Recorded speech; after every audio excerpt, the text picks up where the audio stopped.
Okay, so I was online and I saw this article by Collider.com, and I wanted to talk about the article for a little bit. I'm not familiar with any of the other stuff they do, but I know this article pissed me off, so we're going to talk about it.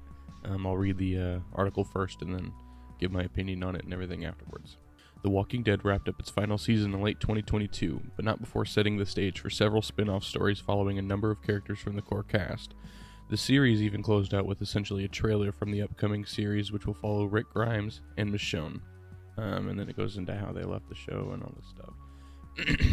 And then they mentioned Daryl Dixon, the fact that he's getting his own show, but he doesn't really play a factor in this article. They go on to mention Dead City is set in Manhattan, New York, and follows an incredibly unlikely pair, Maggie and Negan. Set to release summer 2023, Dead City will see Maggie team up with a man who murdered her husband and left her unborn child without a father to raise him. But that's not only the reason this team up is unexpected. In the series finale, the team was able to make a real home in Commonwealth once they overthrew corrupt leaders like Pamela.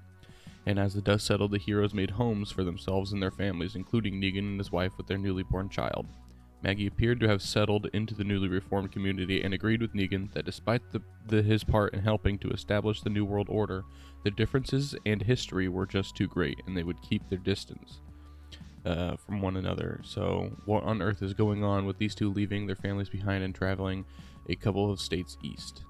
And then the article would go on to stay. Rick and Michonne make sense, Maggie and Negan don't.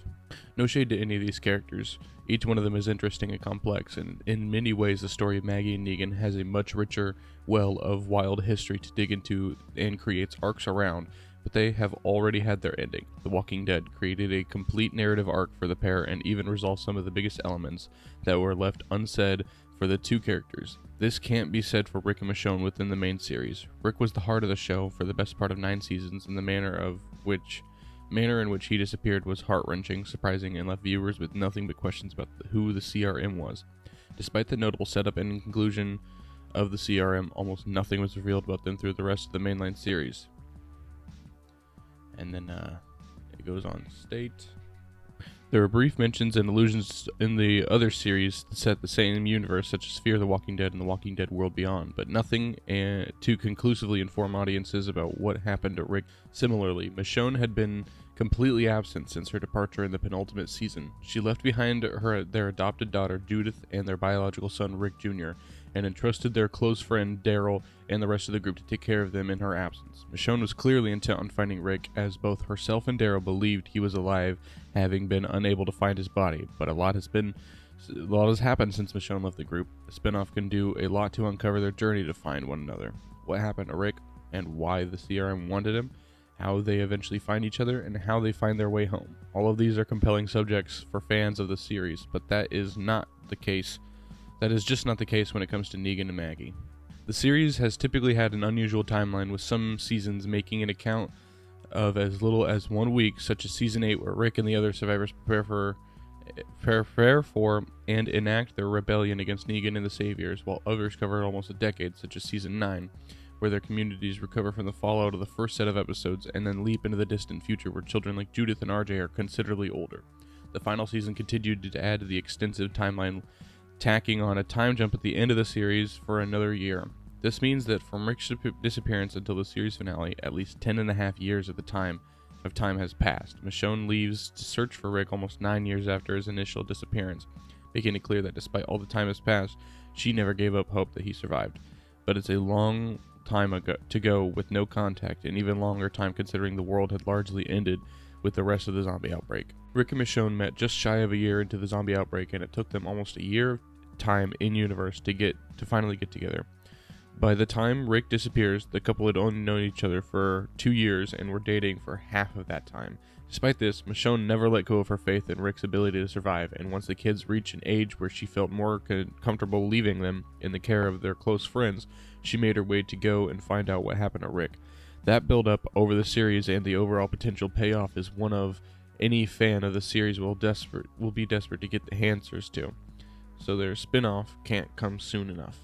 Okay, so that is the article, and reading through it, it's very clear that they don't oppose the Maggie and Negan story, but they are more of impatient for the Rick and Michonne story, and it seems that they're ticked that Dead City is going to come out first, and then Daryl Dixon, and then Rick and Michonne.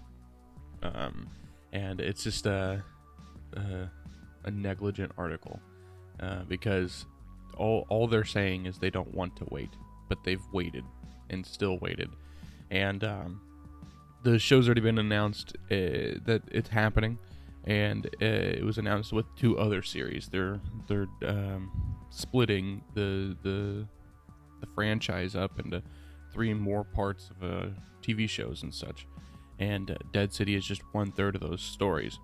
The series of Walking Dead hasn't even really been about Rick since season 9, and I am a big fan of Rick just as everyone else, but there still is other characters. Negan is huge. Maggie is a huge character, and so I think they deserve their own series, obviously. And I know that the Rick and Michonne series will probably be bigger than the other 2 series, so that's why they're probably having it on last. It's because they still need time for people to watch the Negan and Maggie series and the Daryl Dixon series, because they know once Rick and Michonne comes out, that's the show they're going to watch. And it's stupid to get upset about the order of the shows coming out. They're all still coming out. Just be happy, I guess, that there's even Walking Dead shows, because the running joke is that people didn't even know the series kept going past like season 7 or something. You know, people fell off, and hopefully this brings them back. The Walking Dead's a really good series, and I'm super excited. So that's all I had to say.